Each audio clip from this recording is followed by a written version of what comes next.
So to repeat things that we just saw in the previous video, if you can use the using keyword in two ways. One is definition. That is the same as directive. That is when you say using namespace and namespace X, and you get all of the names in the namespace available to your program. This, as we saw, if you have conflicts, it only potentially introduces names, right? So if there's conflicts, of course, you get a compiler error. So there's definition and using declaration. Using declaration is just saying using and then the name of a namespace, colon, that is a scope resolution operator, followed by the specific name. That just makes one name in the namespace available.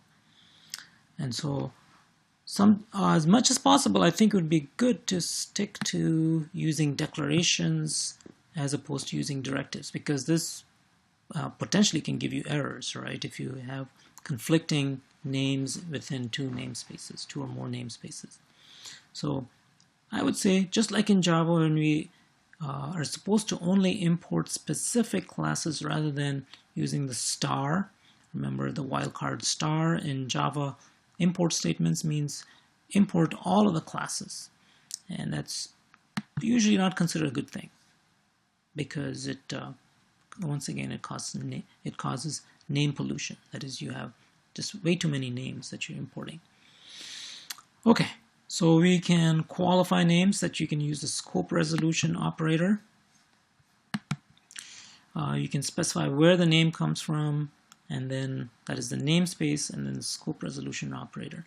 If you only intend to use a few names, this is a good thing to do. You can say using namespace, name of a function. Okay, and it's especially useful when you have parameters. You've probably done this by now. You have to say standard iStream. Okay, how do you name namespaces? You want to use a unique string, for example, like a last name. This reduces the chances of having some other namespace that has the same name. That, of course, in a big project, that should not be. You should not do that, because you might accidentally join up a whole bunch of things into one big namespace. So unfortunately, this is under the control of the programmer completely. You can use any name you want, but it's up to you to make sure that it's unique. So if you have multiple programmers, and that's usually when you tend to use namespaces, multiple programmers can use different namespaces for the same program, must have distinct names. You can use something that's unique to you. You can, for example, if you put your name in there, then people know that that's your namespace. So without this, you might have multiple definitions of the same name in the same scope. It can result in error. Might not. Chances are, like how likely is it that you would set up something same, or the function that's named the same as somebody else's. Okay, that said, it's always a good idea to do this. That is, set up a namespace. For example, if you have a file called dtime.h, and remember, all the code that you put in, almost always it will go between the #define and the #endif. Okay, so that's something, I don't think I stressed that, but that's usually what you want to do. Almost always, you want to put everything, all of your code, between the #define and the endif. If you put it over here, that is between these two statements, there's potential for errors. It may not give you errors, but if you have very simple programs, it may not. But if you have more complicated ones, you always want to check that. Did you put your code after the #define and before the endif? Okay, so once you do that, you have whatever #includes you need, iostream or string, and then you can set up your own namespace. Inside that will be your class. And this is what Eclipse does by default. Let's say we haven't done this so far. When we set up our class, we used a.h. We didn't use a namespace. But let me just show you. Let's say we have a class class B, and we can actually create it in its own namespace. All right, there we go. New class, and this time around I'm going to say the class B, and it sets a b.h but b.cpp, and here I'm going to give it a name.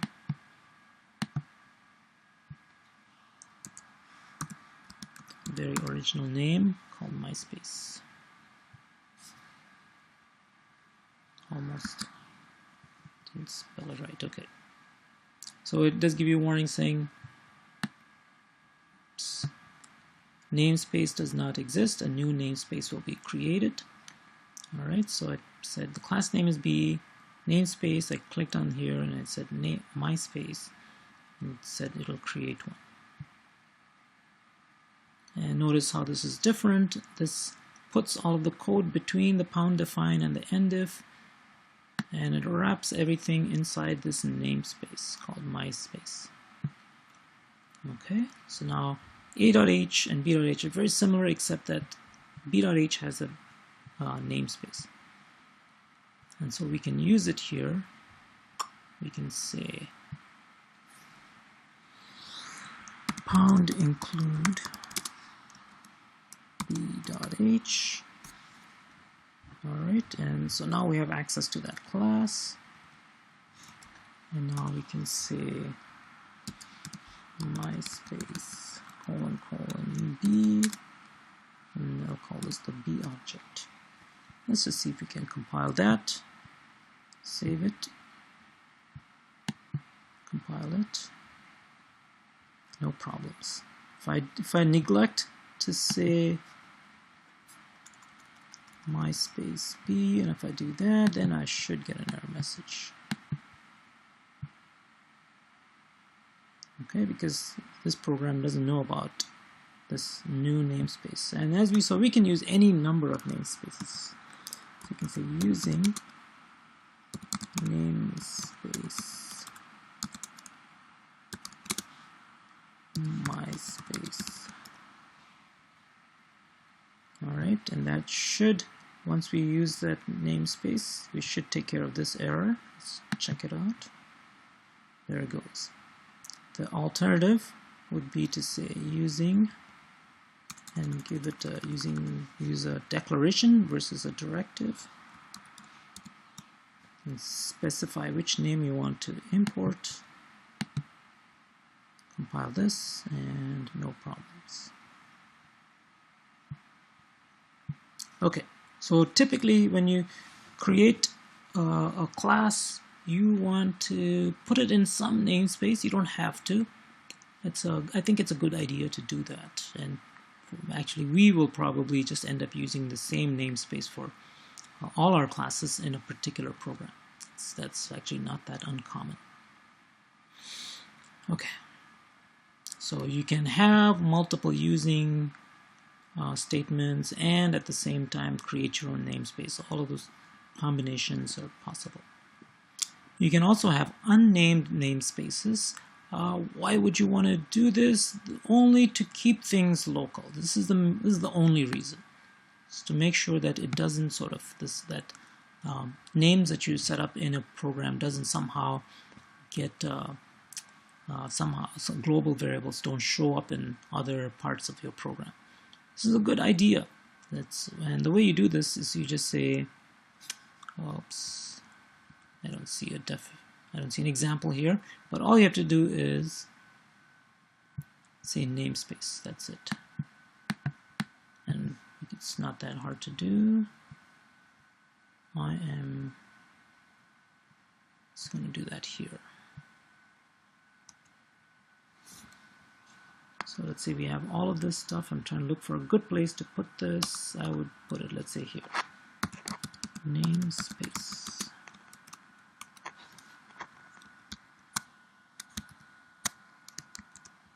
Alright, I'm going to wrap all of this code in one big namespace. And I got some kind of error. Oh yeah, you can't do this if you want to have your main, it has to be in a global space. Like you can't have it in a namespace like this. So you can, If you had something other than main, you could do this, but with main, you cannot put it in its own anonymous namespace. Unfortunately, would be good, because the main reason for that is that the C++ runtime system has to know where main is. If you use a namespace, it's not visible outside. So yeah, you can't do that. But that's the idea. You just say namespace, and let's just maybe do that right here. We could do that. Actually, we don't have to do it around everything. You can say namespace int x is equal to 6, something like that.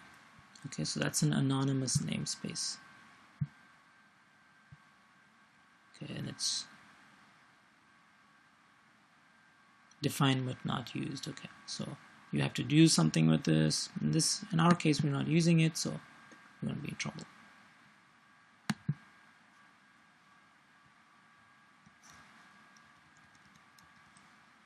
So, but this is how you set up an anonymous or unnamed namespace. Just say namespace, open, close, curly braces, and put whatever you want in it. That way you would keep things local. So the scope of an unnamed namespace is the entire compilation unit. So you do have to worry about, like as we just saw, different variables with the same name, let's say because you're using some other namespace. Every compilation unit actually does have an unnamed namespace.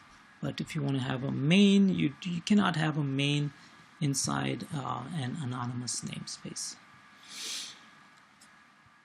There are global and unnamed namespaces. These are two different things. They're not the same. A global namespace actually has no namespace at all. It's global in scope. Any function can seed global variables. Any class can seed global variables. An unnamed namespace actually does have grouping. That is, it just doesn't have a name.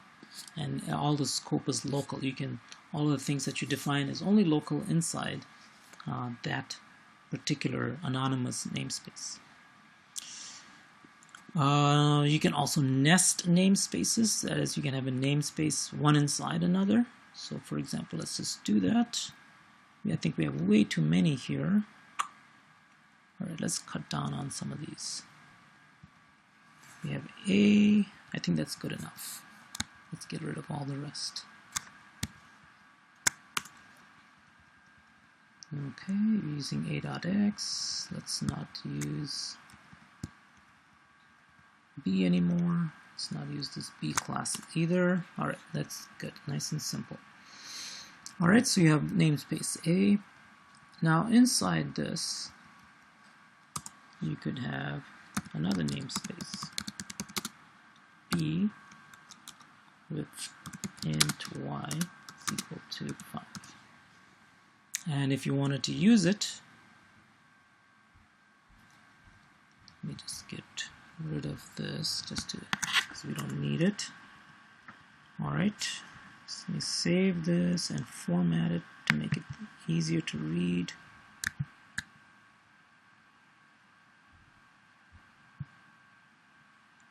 Unfortunately, it doesn't indent for namespaces, but I'm going to put it in.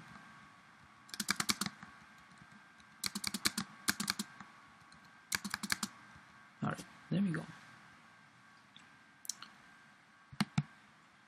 So if you're already using namespace, using the variable x from namespace A, we can use, for example, A : and then use the B namespace inside A, and then say that you're going to use the y variable. That's the only variable inside that B namespace.